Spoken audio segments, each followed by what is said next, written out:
Hello everyone! I meant to get this Q&A video up before my book launched. It was going to be part of this whole strategy I had for my launch week. I was going to do a Q&A, I was going to do the live events, I was going to post loads on social media, and then I got COVID. Like the worst timing ever. I felt so ill during my launch week. Like, I'm hoping you can't tell. If you want to watch the replay of the live launch, you can. I will link it around here somewhere.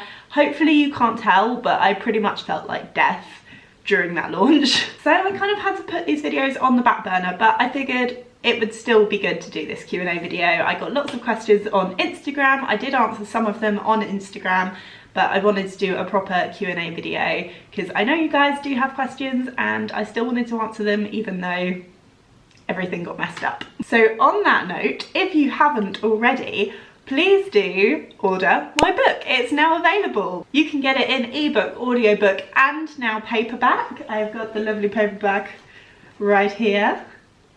How cool is that? It's an actual book. And I will link down below where you can get all of those, and I really hope you enjoy it. And if you do enjoy it, please do leave a review. They are so helpful for authors, especially in the early weeks of a book's life.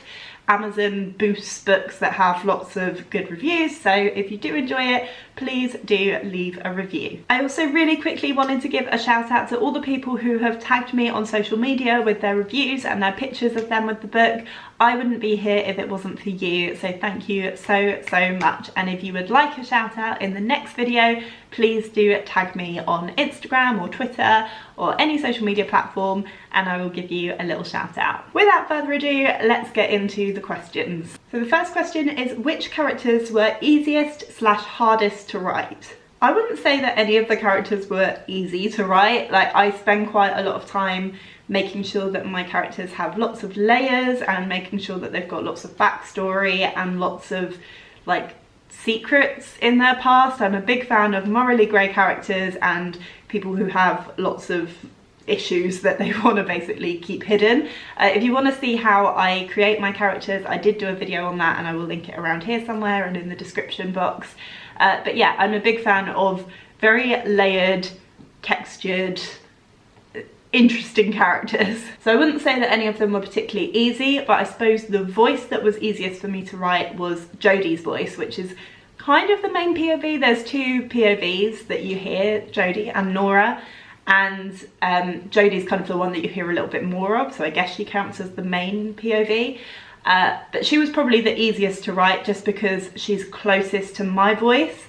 I made her a lot more sarcastic and a lot less like friendly than me, I hope. Like, the person you read on the page is not me, but some of the sort of nuances that she comes out with and some of the things that she says do come out of my mouth. So she was probably the easiest to write, but like I say, there was tons of development that went into all of the characters, so yeah, they were all kind of tricky to write.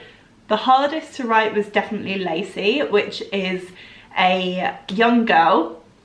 And the reason that I struggled to write her was because of her age. I really struggled to write young characters, and while I was writing it, I kind of based her on my niece because I thought that was like the obvious thing to do. My niece is a similar age, so I'll be able to sort of listen to how she talks and then transfer that to the page.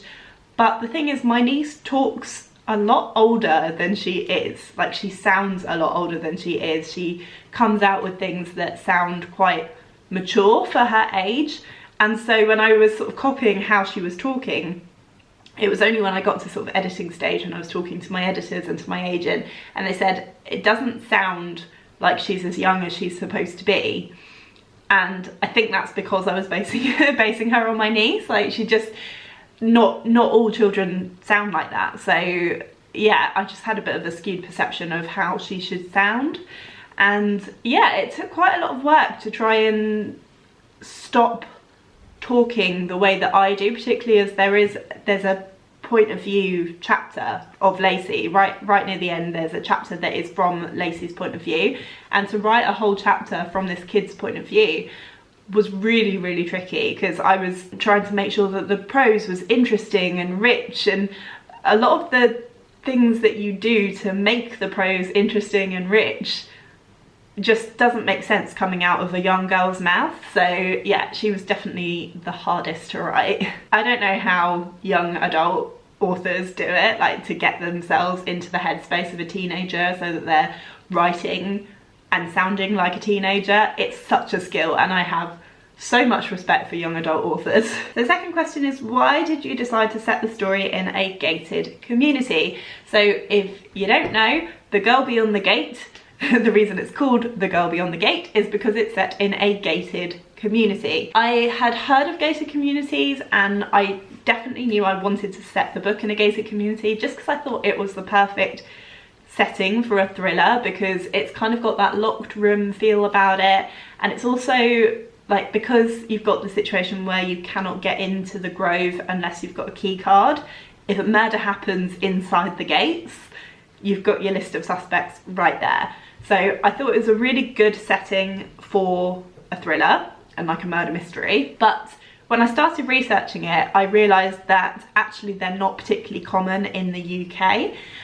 They're much more of like an American thing, and I think there's quite a few in Spain and places like that, but in the UK there's really not that many of them. The ones that I did find, however, were these restoration projects. So they're old schools or prisons or hospitals that have then been abandoned for years and have been turned into these gated communities. So the main building's been like separated into flats, and then the external buildings have been turned into these houses, like really luxurious houses, and then it's been gated off. And as soon as I read that, I was like, that makes it even better, because I could set it in an old Victorian psychiatric hospital.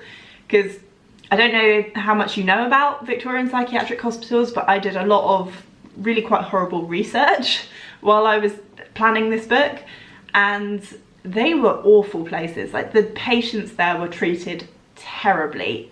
Patients who probably shouldn't have been there in the first place, and even the patients who should have been there, they were just treated so awfully. And I thought, can you imagine moving into a house and knowing that those kind of things went on years ago in your house? Like, I wouldn't like that. It would give me the creeps. So considering I wanted it to have like a creepy vibe in the community, I just thought that was perfect. So yeah, it kind of developed as I did my research, and I'm really happy with how it turned out and the kind of creepy vibes that it gives off. So question number 3 is, how have your agent and publishers been with deadlines and newborn life?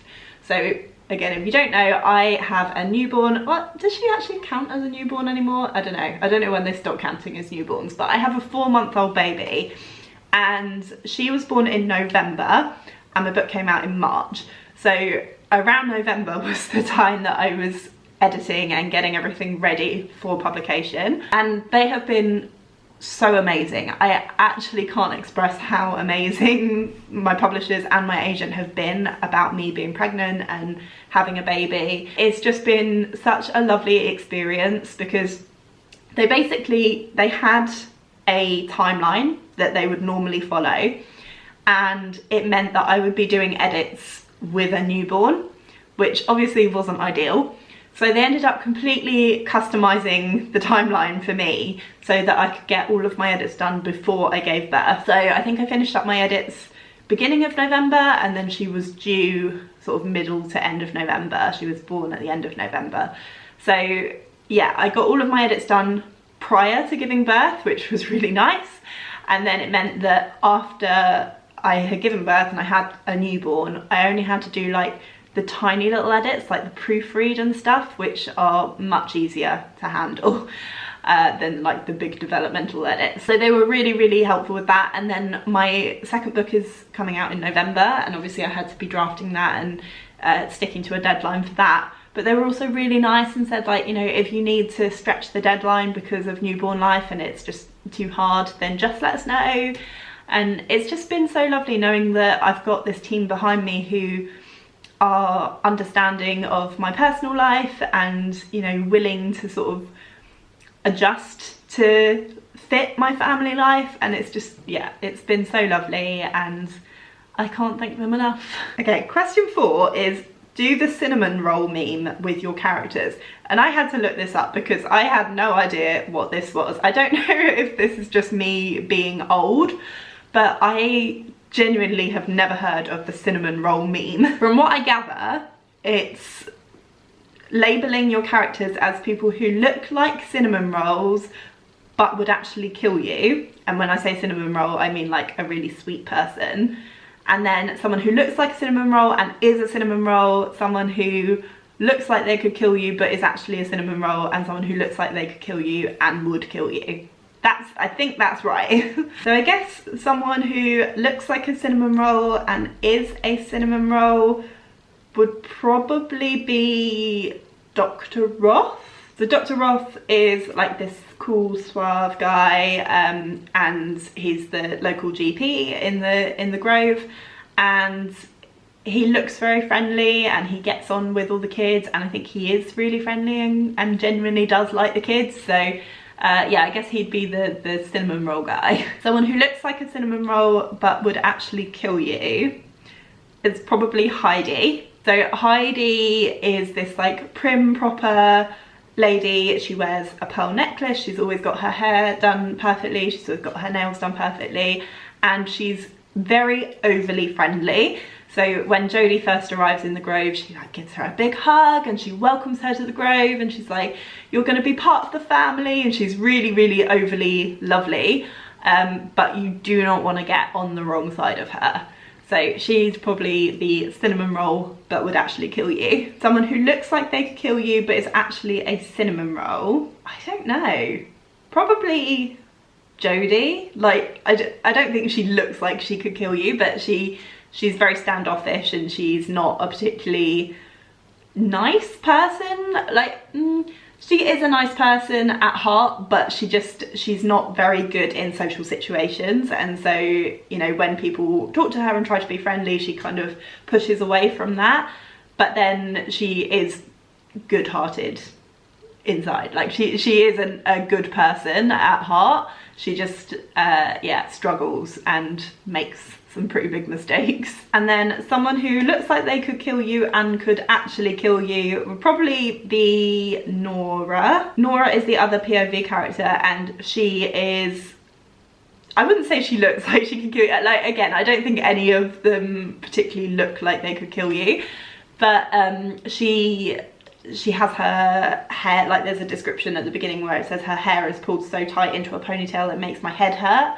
And yeah, she's very, you know, structured, and she likes things a certain way. And I think as soon as you meet Nora, you wouldn't want to be on the wrong side of her. And yeah, she doesn't like people getting involved. She doesn't like people, you know, getting all up in her business, and you would be crazy to do that. So I hope that answers your question. It's a really weird meme, I think. Like, I think if you've got characters who really neatly fit into those categories, it's probably a lot easier, but yeah, I kind of struggled to answer that one, so I hope that was okay. Okay, so what can we expect with book 2, and is it a sequel?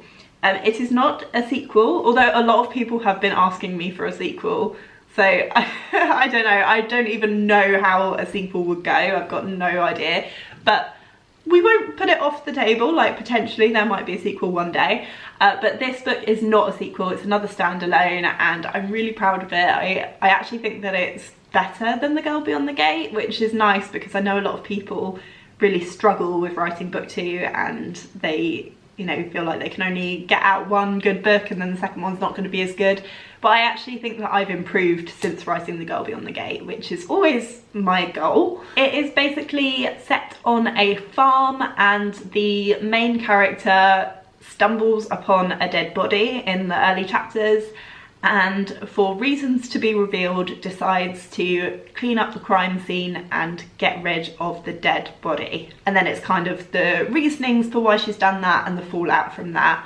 I'm not going to say any more than that just because of spoilers, and I'm not going to say the title because it might change. But it is with my agent, and I'm waiting on feedback from her. She did say she loves it. She said it's like pacey and twisty, and, you know, similar vein to The Girl Beyond the Gate. But yeah, I'm just waiting for some sort of basic edits from her, and then it will be going across to my editors at the publishing house. And that is coming November, which is crazy to me to think that I've only just sort of finished writing it and it's going to be coming out this year in November. Like, it's just mind-blowing to me. Okay, last question. What is your daily writing routine like, and how do you manage it with 2 small kids? I get asked this all the time, and honestly, I don't know how I'm doing it. I know that's not particularly helpful, but I feel like when you say that you want to write a book and that you want to be an author and you want to make a career out of it, you've kind of got to make a choice to dedicate yourself to it. And when I say that, I mean you need to accept the fact that you're probably not going to be able to watch as much TV as you used to be able to, and you're probably not going to be able to go out with your friends as much as you used to, and you've just got to sort of make it a priority in your life, because if you don't, you probably won't get the book finished, and you certainly won't make a career out of it, because realistically you do need to be releasing a book a year. With my first book, I only had my 6-year-old, who was 4 or 5 at the time, and with that book I was getting up an hour before her. So she gets up at 7, I was getting up at 6 and writing for an hour before she got up. That's how book 1 came about. With book 2, I couldn't do that because I had a newborn baby and I needed to hold on to every ounce of sleep that I possibly could. So instead what I ended up doing was just writing whenever I had a spare moment, and usually it would only be about 20 minutes. It might be, while she was breastfeeding, or it might be while she was having a nap, and I would have these like 20-minute snatches of time where I would just write as much as I possibly could. And it would probably only be about 100 to 150 words that I get written, but I would do that multiple times throughout the day. So if I did that sort of 5, 6, 7 times throughout the day, then I would end up with a pretty good word count for the day. And that's how book 2 got written, in these tiny little snatches of time. It did mean that I had to edit a lot more afterwards than I did with The Girl Beyond the Gate. When I finished The Girl Beyond the Gate, the first draft was pretty clean. I did still have to edit it, but it was, it wasn't terrible. Whereas with book 2, I finished it and there was just loads of plot holes I had to address, loads of character development that had happened in the second half that I then had to go back and include in the first half. There was so much editing to do with the second book, purely because I had done it in these tiny little snatches of time.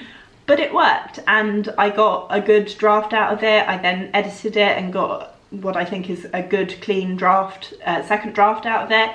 So yeah, it's just kind of doing whatever you can to make it happen. It did help that I had a deadline for book 2, because then I had that sort of, like, I had to meet my deadline, because otherwise I don't get paid. So that did help.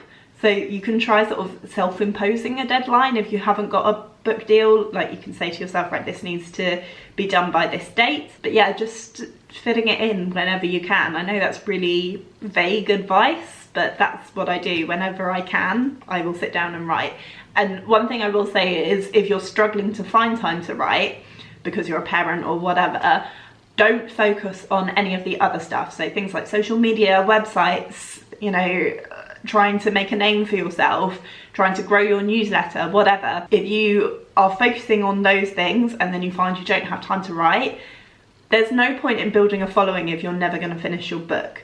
So as much as, yes, those things are important later down the line, and yes, it is always a good idea to try and build up a bit of a following before you launch your book so that you've got people to launch the book to, the most important thing is always writing. And if those things are stopping you from having time to write, then you need to reevaluate how you're spending your time. So I hope that was helpful. I hope you've enjoyed this video. Like I said, if you haven't yet, please do order the book. And if you have ordered it and you've enjoyed it, please do leave a review. It would mean the absolute world to me. Also, be sure to tag me on social media. I've been loving seeing all of your messages on social media. It's made my heart so full, and I'm hoping to do the same sort of every time I do a video, is just do a little shout out to all the people who have tagged me on social media. So if you want a shout out in the next video, tag away. I hope you're all really well and avoiding COVID, and I will see you next time. Bye.